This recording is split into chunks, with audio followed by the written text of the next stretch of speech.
kakati olwaleero nkuleetedde bigambo bya Frank Gashumba omusajja ono mumanyi bulungi nnyo supportinga PLU supportinga MK project naye nakugamba ebiseera ebisinga wenkuleetera ebigambo bino biwulirize nga wobiwulidde bisunsule nga wobitegedde bitwale nga wobyagala twalamu ekyo jjamu ekyo kyowulira kyoyagala okubanga otwala ekituufu kyoba okkiririzaamu kyokkiriza nti si kituufu oba kyolowooza nti si kituufu kireke. Frank Gashumba yabadde ku Radio 4 ng'alina ebigambo byayogera ku w'ekitiibwa oyo gw'olabaawo amanyiddwa nga Mpuuga. Jjukira nkuwadde emabigakaawo alina byenkuwadde Mpuuga nga alina byabadde ayogerawo ku NBS television baali bamubuuza ebibuuzo bingi nnyo ate n'abaako ebintu byayogera. Ebimu ku byayogedde bye bamukootinze kubaddemu okugamba mbu ye constitution ya NUP gy'amanyi tewa Robert Kyagulanyi Ssentamu buyinza kubeera ng'asobola okumususpendinga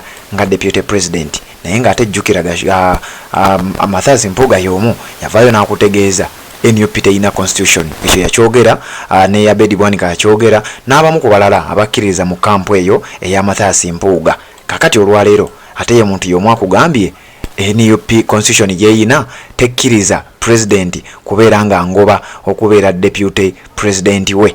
Era bwatyo bwayogedde kati wano ku Red Zone TV nenjagala ate nkuzeeyo kemabega nkuwe ebigambo bya Frank Gashumba obiwulirize. Jjukira nakugamba abantu bangi abatakkiririza mu nsonga zino, abantu bangi abatakkiriziganya na Mpuuga newankubadde nga siba NUP newankubadde nga tebawagira Robert Kyagulanyi Ssentamu. Njagala nsooke nkuwe ebigambo bya Frank Gashumba obiwulirize nga woobiwulira, obitwale nga woobitegedde, obisunsule nga woobitegeera. Red Zone TV kwoli omupya nga tonaba kubanga osubscribinga kirira wansi olabe ekigambo subscribe kikwateko osubscribinge ku channel eno kwata kadeka notification ogenda kuba tomisinga nsonga yonna. Nze ko muri disagreement zane Kyagulanyi but the fact is zo Furia igwe kanchikugambe take it from me abantu bonna abamatalinga mu Buganda ne Catholic Church balombingira Mpuuga bamuli appointing Kyagulanyi n'agaana. That's how badly Mpuuga wanted that title. The Catholic Church, yes. People that matter to Uganda. Yes, they lobbied for him ne bagaana Kyagulanyi n'agaana ekirala. Newalibadde option Mpuuga luzinga omwana asigaze ekifo yali luzinze omwana asigaze ekifo kyaloopo ekyo. Bano baagala bitiibwa tebabalima mu balimu struggle kujjako Museveni baagala bitiibwa. He was that big. Yes, I know. Mirundi agiyita miso tulina giso enyange nya giso Gashumba Intelligence Services. Yalobbed every top gun in the Catholic Church, every top gun in Mengo lobbed bamuli appointing. Omanyi kyo kyava yagala ku outshininga his master. Mpuuga ensobi gye wakola kwagala ku outshininga Kyagu.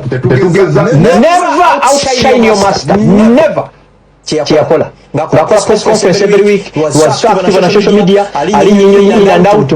Kyagulanyi agenda malwaliro n'ambula ate sigenda ali Kyagulanyi ate saali mugobi badde simugoba mbadde nja kumulinda akole byonna mu meteketi yandupu.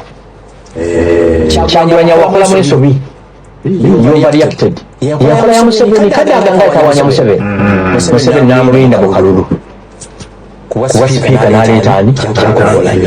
Ensobi Kyagulanyi yakoze ya papye wali mulese kuba kamishona nakola buli kimu kyonna aliwo dwali care oba wamugobye biruza amasasuyako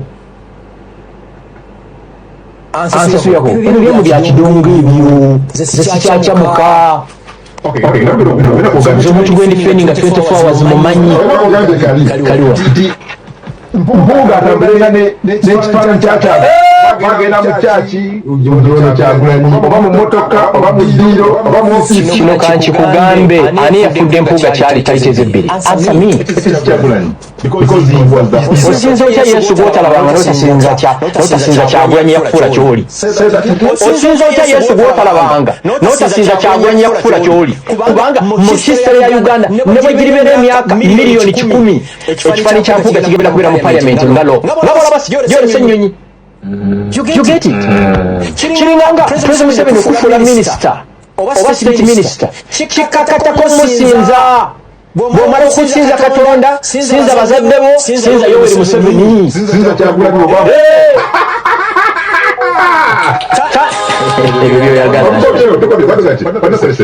bw'aba Museveni yakufuula ky'oli sinza Katonda sinza Allah osinze bazadde bo tereza bintu osinze bazadde bo sinze yakufuula ky'oli ky'oba olaba sijja kukozesa kigambo kino mu nsonyi wesi temugamba nti mbadimiininga ky'oba olaba yenjawulo wakati w'embwa kulira embwa bw'ogisanga kasasiro ng'eweddewo enjala egiruma yonna eyina embiriizi zigiweddewo egenda kufa n'ogitwala awaka n'oginaaza shampo n'ogiwa emmere n'etereera buli lwadda awaka ebuuka ne kugwa mu kifuba okweroka aminga.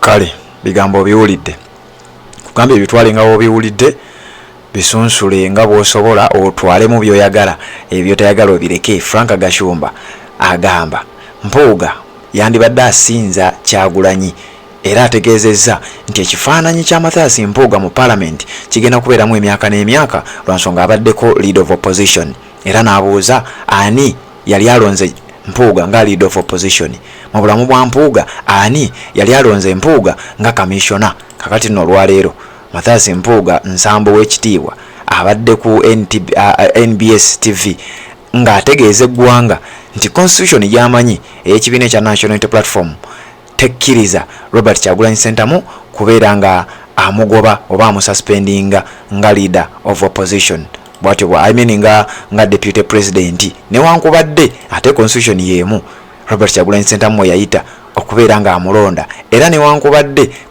constitution y'emu Mathias Mpuuga na Bedi Wanika gye baavayo ne bategeeza nti NUP tegiyina. Kati ebibuuzo bimutandikiddewo abaana bimubuuza NUP nga teyina constitution kati gwate lwaki osinzira mu constitution eyo okugamba nti NUP Robert Kyagulanyi Ssentamu tayina lukusa lukugoba akubeera nga ate omumyuka.